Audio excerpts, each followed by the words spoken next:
আসসালামু আলাইকুম রহমতুল্লাহ বারাকাতু। প্রতিদিনের মতো আজকেও আপনার 6:30 থেকে বাসা থেকে বেরোইছি। ঘুম আসতেছিল না, ঘুম ভেঙে গেছে। তো আল্লাহর নাম নিয়ে বেরোইছি রিজিকের সন্ধানে। দেখি আল্লাহ আজকে আমার জন্য কি রাখছে। ভরসা একমাত্র আল্লাহর উপরেই করতে হবে, এইটাই আমাদের মুসলিম জাতির জন্য আমি মনে করি বেস্ট।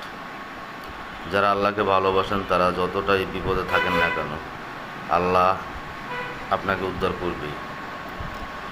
এটা একদিন পরেও হতে পারে, 5 দিন পরেও হতে পারে।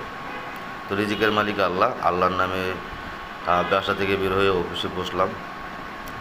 যেহেতু আজকে বৃহস্পতিবার, আল্লাহ দেখি আজকে আমার রিজিকে কী রাখছে।